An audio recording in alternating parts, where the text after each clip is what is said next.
ఓం శ్రీ అరుణాచలేశ్వరాయ నమః. గ్రంథం పేరు కపాలమోక్షం. ఒక ఆత్మయోగి ఆత్మకథ. గ్రంథ రచయిత పరమహంస. అధ్యాయం 1. నా ఏడుపే నా తొలి సాధన గురువు. అది 1977వ సంవత్సరంలో ఒకసారి దివిసీమ ఉప్పెన వచ్చినప్పుడు. నేను పుట్టలేదు. మళ్ళీ రెండవసారి వచ్చినప్పుడు నాకు 12 సంవత్సరాల వయస్సులో, అనగా అది 1990వ సంవత్సరంలో మే నెలలో 4 నుంచి 10 తేదీలలో మళ్ళీ దివిసీమ తుఫాను బీభత్స రోజులు, చీకటి రోజులు, అన్నమును పండించే అన్నదాతలు అన్నం కోసం పరితపించే రోజులు, బయటకి వెళ్ళిన వారు కాడికి వెళ్తున్న రోజులు, అన్నం కోసం, పాడి పంటల కోసం, పశువుల కోసం పరితపించేలాగా మారిన రోజులు. ఇలా 7 రోజులు, 7 యుగాలుగా గడిపిన రోజులు. మా నాన్న పనిచేసిన శివాలయంలో అన్నదాతల అన్నం కోసం ప్రయత్నాలు ఒక పక్క, నా అనేవాళ్ళు పోతున్నారని బాధ మరోపక్క ఆస్తులు పోతున్నాయని, జీవన ఉపాధి మార్గాలు మూసుకుపోతున్నాయని, బతుకులు గల్లంతవుతున్నాయని ఆర్తనాదాలు. ఇలాంటి ఆవేదనల ఆర్తనాదాల మధ్య నాకు శివాలయంలో 12 సంవత్సరాల వయస్సులో చిన్న పూజారిగా ప్రవేశ మార్గం ఏర్పడింది.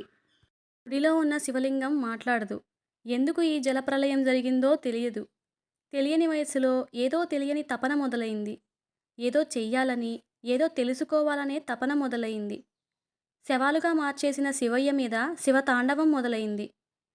మా నాన్న ఒక చీపురుకట్ట చేతికిచ్చి గుడిని శుభ్రం చేయమని మొట్టమొదటి పనిగా అప్పగించారు.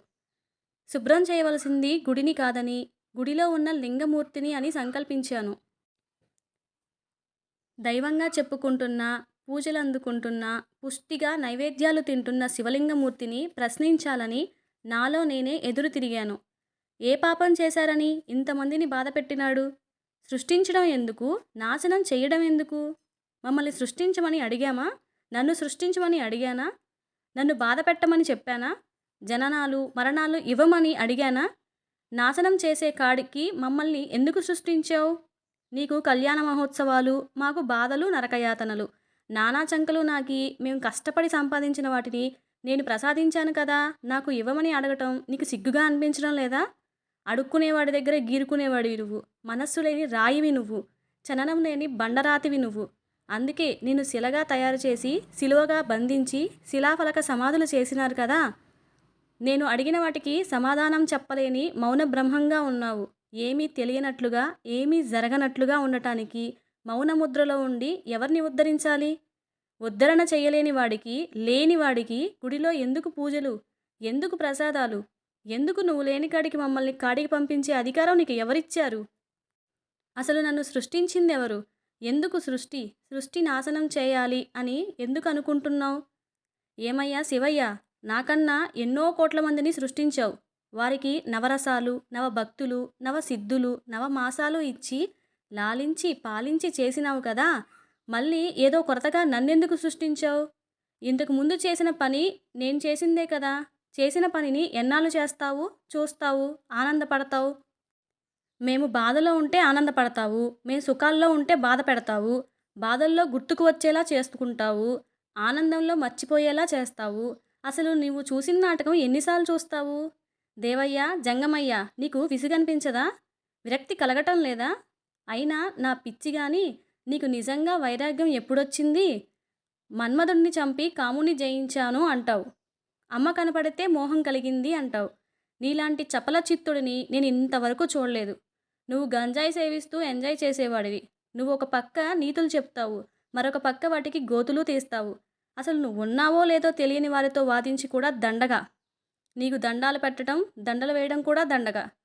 పనికి మాలిన ధర్మాలు పెట్టించి జ్ఞానకాండను కాస్త కర్మకాండగా, దీనిని భక్తికాండగా మార్చివేసుకొని నీకు నీవే విధాతగా, విలయకర్తగా లోకానికి ప్రచారం చేసుకున్నావు. చేసుకునే విధంగా ప్రచారం చేసుకుంటున్నావు. అడిగిన వాడిని రాక్షసుడు అంటున్నావు, అడగని వాడిని భక్తుడు అంటున్నావు. ఇంకా ఎన్నాళ్ళు సాగుతాయో నీ నాటకాలు నేను చూస్తాను కదా అంటూ ఆవేదన కన్నీళ్ల రూపంలో శివలింగమూర్తి మీద నా కన్నీటి ధార కాస్త లింగధారగా అభిషేకం చేయబడినాయి. నా ఆవేదన, నా ఏడుపే నా ప్రశ్నలకు సమాధానాలు వెతకటానికి ఆనాటి నుండి నాంది అయినాయి. సమాధానం లేని ప్రశ్నలు వెంటపడి ఎన్నో రాత్రులు నిద్రలేని రాత్రులు అయినాయి. నా ఏడుపే నన్ను ఓదార్చి సమాధానం లేని ప్రశ్నలు, ప్రశ్న లేని సమాధానం చూడాలనే తపన, కసి నాలో తొలి గురువుగా ప్రోత్సహించినది. సాధన సాధ్యతే సర్వం సాధ్యమని నాకు హితబోధ చేసింది. ఆ తర్వాత ఏం జరిగిందో తెలియాలంటే మీరు కూడా నాతో పాటుగా ముందుకి ఆధ్యాత్మిక ప్రయాణం చేయండి. శుభం భూయాత్.